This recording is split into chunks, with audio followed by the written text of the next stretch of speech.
Welcome to mega TV off the record.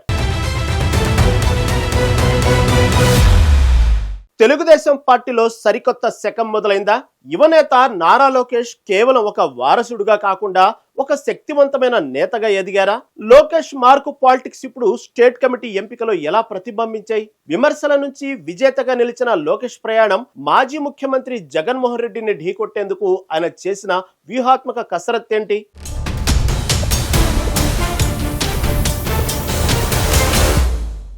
Andhra Pradesh రాజకీయ యవనికపై నారా లోకేష్ ఇప్పుడు ఒక బలమైన శక్తిగా ఆవిర్భవించారు.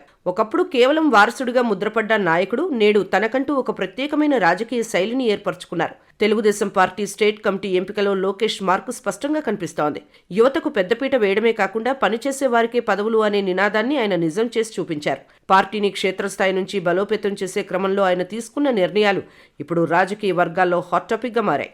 లోకేష్ కేవలం నాయకుడు మాత్రమే కాదు, పార్టీ యంత్రాంగాన్ని నడిపించే ఒక వ్యూహకర్తగా మారారు. స్టేట్ కమిటీలో చోటు దక్కించుకున్న వారంతా లోకేష్ పై నమ్మకంతో ఉన్నవారే కావడం విశేషం. ఈ మార్పు రాబోయే ఎన్నికల్లో టీడీపీకి కొంగొత్త ఉత్సాహాన్ని ఇస్తుందని విశ్లేషకులు భావిస్తున్నారు. లోకేష్ అడుగుజాడల్లో నడిచేందుకు సిద్ధమైన ఈ కొత్త టీం బాధ్యతలు ఇప్పుడు అత్యంత కీలకంగా మారాయి.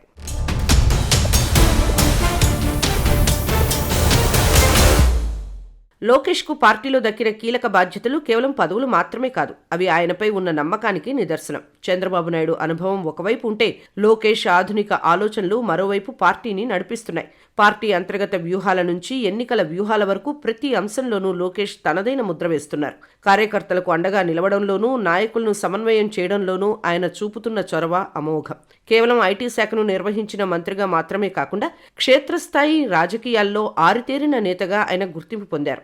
పార్టీలో క్రమశిక్షణను అమలు చేయడంలో ఆయన ఏమాత్రం వెనకడుగు వేయడం లేదు. ప్రతి నియోజకవర్గ ఇన్ఛార్జితో వ్యక్తిగతంగా టచ్లో ఉంటూ పార్టీ పరిస్థితిని ఎప్పటికప్పుడు సమీక్షిస్తున్నారు.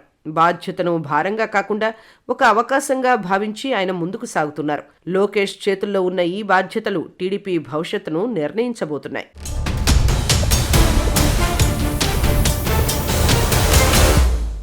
రాజకీయాల్లోకి వచ్చిన మొదట్లో లోకేష్ ఎదుర్కొన్న విమర్శలు అన్నీ ఇన్ని కావు. ప్రత్యర్థులు ఆయన్ని టార్గెట్ చేస్తూ చేసిన వ్యక్తిగత విమర్శలను ఆయన చిరునవ్వుతో ఎదుర్కొన్నారు. భాషా పరిజ్ఞానం దగ్గర నుంచి బాడీ లాంగ్వేజ్ వరకు ప్రతి చిన్న విషయాన్ని విమర్శించిన వారికి తన పనితీరుతో సమాధానం చెప్పారు. విమర్శలను అవకాశాలుగా మలుచుకోవడంలో లోకేష్ సక్సెస్ అయ్యారు.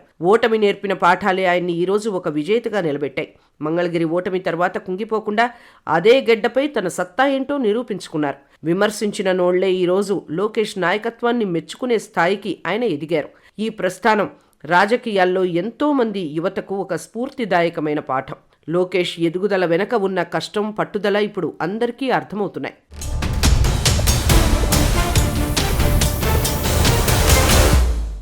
వైఎస్ జగన్మోహన్ రెడ్డిని ఢీకొట్టేందుకు లోకేష్ పక్కా ప్రణాళికతో రంగంలోకి దిగారు. ప్రభుత్వ వైఫల్యాలను ఎండగట్టడంలో ఆయన సోషల్ మీడియాను, క్షేత్రస్థాయి పర్యటనలను ఆయుధాలుగా చేసుకుని ముందుకు వెళ్లారు. వైసీపీ అనుసరిస్తున్న వ్యూహాలకు గట్టి కౌంటర్ ఇస్తూ రాజకీయ రణక్షేత్రంలో నిలబడ్డారు.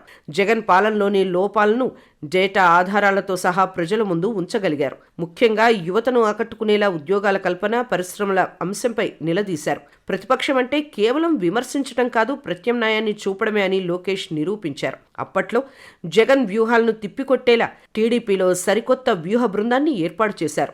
రాజకీయాల్లో మాటల యుద్ధం కంటే చేతలకే ప్రాధాన్యత ఇస్తూ లోకేష్ పావులు కదిపారు. ఈ పోరాటం కేవలం రెండు పార్టీల మధ్య కాదు, ఇద్దరు యువనేతల మధ్య జరుగుతున్న శక్తి సామర్థ్యాలకు పరీక్షలా నిలిచింది.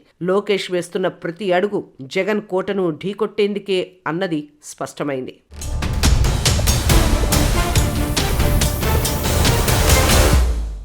రాజకీయాల్లో నిలదొక్కుకోవడానికి లోకేష్ చేసిన హోంవర్క్ సామాన్యమైంది కాదు.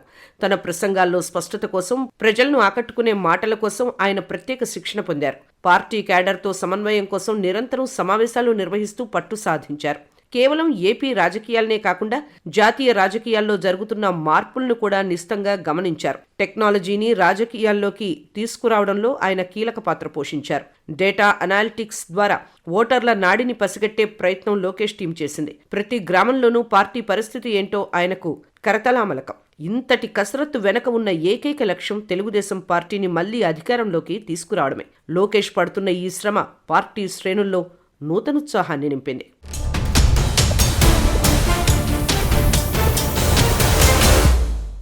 లోకేష్ కేవలం నేటి గురించి మాత్రమే కాదు, ఆంధ్రప్రదేశ్ భవిష్యత్తు గురించి ఆలోచిస్తున్నారు.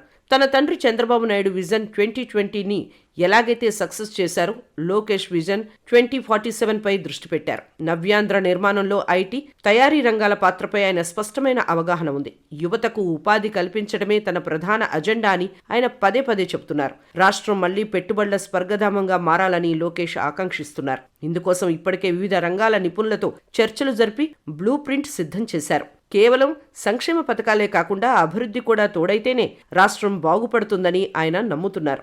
ఆయన ఆలోచనలు అన్నీ కూడా అభివృద్ధి వైపే సాగుతున్నాయి. రాబోయే కాలంలో ఏపీ రాజకీయాల్లో లోకేష్ మార్క్ పాలన ఎలా ఉంటుందో చెప్పడానికి ఇవే నిదర్శనాలు. లోకేష్ ఆశయాలు నెరవేరితే ఏపీ మళ్లీ పురోగతి బాట పడుతుందనడంలో సందేహం లేదు.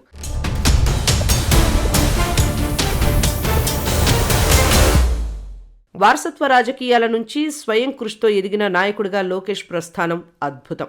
విమర్శల తుపాన్లను ఎదుర్కొని ఆ విమర్శలనే తన విజయానికి పునాదులుగా మార్చుకున్నారు. ప్రజల కష్టాలను స్వయంగా చూసిన ఆయన ఇప్పుడు వారి గొంతుకై అసెంబ్లీలోనూ రోడ్లపై పోరాడి గెలిచారు. పార్టీ క్యాడర్లో కొత్త రక్తాన్ని నింపి పాత అనుభవాన్ని గౌరవిస్తూ ముందుకు సాగుతున్న తీరు ప్రశంసనీయం. లోకేష్ వేస్తున్న ప్రతి అడుగు ఆంధ్రప్రదేశ్ భవిష్యత్తుపై ఒక బలమైన ముద్ర వేస్తోంది. ఆయన నాయకత్వంపై అటు కార్యకర్తల్లోనూ ఇటు సామాన్య ప్రజల్లోనూ ఒక నమ్మకం పెరిగింది. జగన్ వ్యూహాలను చిత్తు చేస్తూ ప్రజల పక్షాన నిలబడి ఆయన చేస్తున్న యుద్ధం ఇప్పట్లో ఆగేది కాదు. అధికారం కోసమే కాదు, రాష్ట్ర పునర్నిర్మాణం కోసమే తన ఈ నిరంతర కసరత్తు అని ఆయన నిరూపించారు. నమ్మిన సిద్ధాంతం కోసం, ఇచ్చిన మాట కోసం లోకేష్ సాగిస్తున్న ఈ ప్రయాణం రేపటి విజయానికి సంకేతం. ఈ పోరాటం ముగింపు కాదు, ఆంధ్రప్రదేశ్ రాజకీయ చరిత్రలో ఒక సరికొత్త అధ్యాయానికి ఆరంభం మాత్రమే.